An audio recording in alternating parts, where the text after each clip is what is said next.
Prezados irmãos e irmãs, louvado seja nosso Senhor Jesus Cristo, para sempre seja louvado em nossa Mãe Maria Santíssima. Hoje, domingo depois de Pentecostes, solenidade da Santíssima Trindade, a primeira leitura tirada do livro do Deuteronômio contém uma exortação a Israel para que reconheça como é glorioso para ele, para este povo, ter o Senhor por Deus. Quem é o Senhor? O Senhor é aquele Deus que falou do meio do fogo. É aquele Deus que libertou Israel do Egito com mão forte, braço estendido. É o Senhor que deu os mandamentos no Monte Sinai. É o Senhor que expulsou as nações da terra de Canaã para introduzir lá aquele povo. Reconhece, pois, hoje, grava-o em teu coração. O Senhor é o Deus lá em cima do céu e cá embaixo na terra, e não há outro além dele. Guarda suas leis, seus mandamentos, que hoje te prescrevo, para que sejas feliz, tu e teus filhos depois de ti, e vivas longos dias sobre a terra que o Senhor teu Deus te vai dar para sempre. Deus é um só. Israel gloria-se de crer no Deus único, ao contrário das nações que acreditam em vários deuses. E o Deus em quem Israel crê é aquele que criou o céu, a terra, o mar, todas as coisas, e o Deus que os libertou da escravidão e os conduziu a uma terra onde corre leite e mel. Esta é a glória de Israel. O Salmo 32 canta esta glória. Feliz o povo que o Senhor escolheu por sua herança. Israel não é um povo numeroso, mas Deus livremente escolheu este povo para ser o seu povo, para transmitir a sua lei, para lhe dar uma terra, para assegurar sua proteção. A segunda leitura, já do Novo Testamento, da carta aos Romanos, revela que Deus, embora seja único, e nunca o Novo Testamento disse o contrário, tem um filho. Este filho é uma segunda pessoa em Deus. Ele é Deus de Deus. Ele é luz de luz. Ele é Deus verdadeiro de Deus verdadeiro. Ele foi gerado pelo Pai, mas não criado. Ele é da mesma substância do Pai, e por ele todas as coisas foram feitas. E este Filho foi enviado ao mundo e assumiu a natureza humana no seio da Virgem Maria. Este Filho, ao assumir a natureza humana, foi concebido por obra do Espírito Santo, que é uma terceira pessoa divina, um terceiro eu em Deus. De modo que no mistério da encarnação nós já temos o Pai que envia, o Filho que é enviado e o Espírito Santo que torna Maria Santíssima fecunda.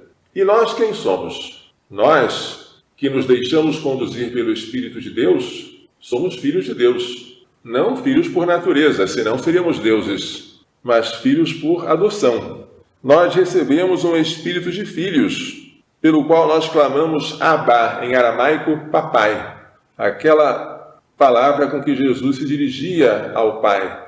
O próprio Espírito, com letra maiúscula, se une ao nosso Espírito, com letra minúscula, que é a nossa alma, para atestar que nós somos filhos de Deus. Filhos, porque recebemos de Deus a vida, e a vida de Deus em nós é a graça.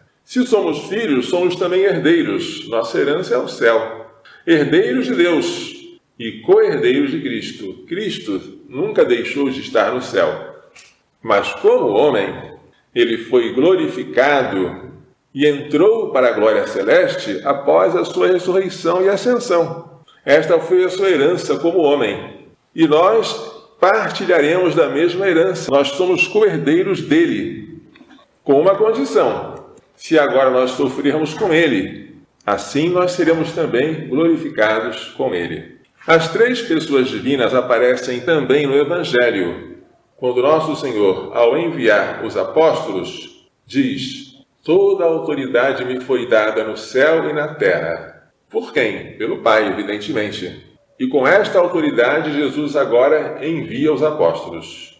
Ide, fazei discípulos, ou ensinai todos os povos. Batizai-os em nome do Pai, e do Filho e do Espírito Santo. É a missão de santificar. Batizar significa livrar do pecado original, comunicar a graça santificante e tornar o batizado Filho de Deus, ensinando-os a observar tudo o que vos ordenei. Eis que estarei convosco todos os dias, até o fim do mundo. O batismo se faz em nome das três pessoas divinas. As três pessoas são um só Deus, de modo que, se nós dizemos que o Pai criou o mundo, creio em Deus Pai, Todo-Poderoso, Criador do céu e da terra, não é porque o Filho e o Espírito Santo não tenham criado o mundo. Claro, as três pessoas são criadoras, mas é que o Pai, por ser princípio sem princípio, por ele não proceder de nenhuma outra pessoa na Santíssima Trindade, a ele convém falar da criação mais do que as outras duas pessoas. O Filho é a sabedoria. Não que as outras duas pessoas não sejam sábias, mas como o Filho é a palavra do Pai, o pensamento do Pai, a imagem do Pai, a emanação intelectual do Pai, convém atribuir a sabedoria mais ao Filho do que às outras pessoas, que são igualmente sábias.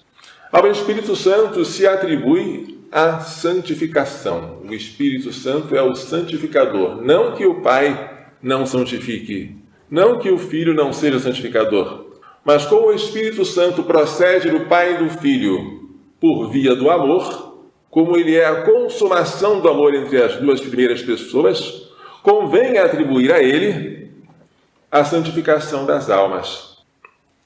Tudo que a Santíssima Trindade faz em comum, mas a encarnação é só do Filho. O Pai não se fez homem, nem o Espírito Santo se fez homem, foi só o Filho. O Pai não morreu na cruz.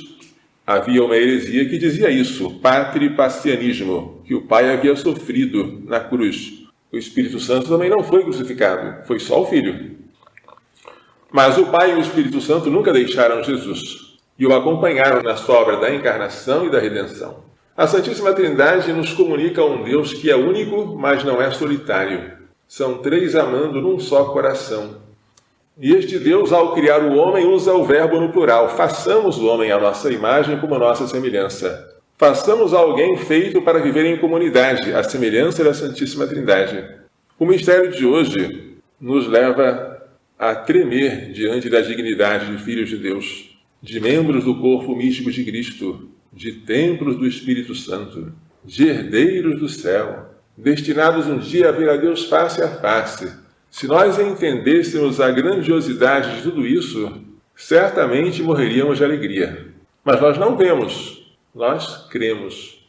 Por isso, peçamos a Deus que aumente a nossa fé, que nós nunca esqueçamos que estamos inseridos na Santíssima Trindade, que Pai, Filho e Espírito Santo fizeram a sua habitação em nós. Portanto, nós não somos alguma coisa qualquer. Não somos coisas, somos pessoas. Não somos escravos, somos filhos. E está preparada no céu a nossa recompensa, o nosso lugar, a nossa herança. O pensamento dessas coisas gloriosas servem para nos fazer lançar fora toda a sedução do pecado. Porque tudo aquilo que o mundo nos oferece é lixo, se nós compararmos com a glória que nos está reservada. A glória é futura, mas presente já é a graça. A graça é o germe da glória. Viver em estado de graça, conservar esse estado de graça, aumentar a graça em nós e fazê-la transbordar para os outros que vivem conosco. Este deve ser o ideal de todo cristão. Que Maria Santíssima, cheia de graça, filha de Deus Pai, mãe de Deus Filho, esposa do Espírito Santo, que ela e seu castíssimo esposo São José nos façam compreender e nos façam praticar as lições desta liturgia. Louvado seja nosso Senhor Jesus Cristo. Para sempre seja louvado em nossa Mãe Maria Santíssima.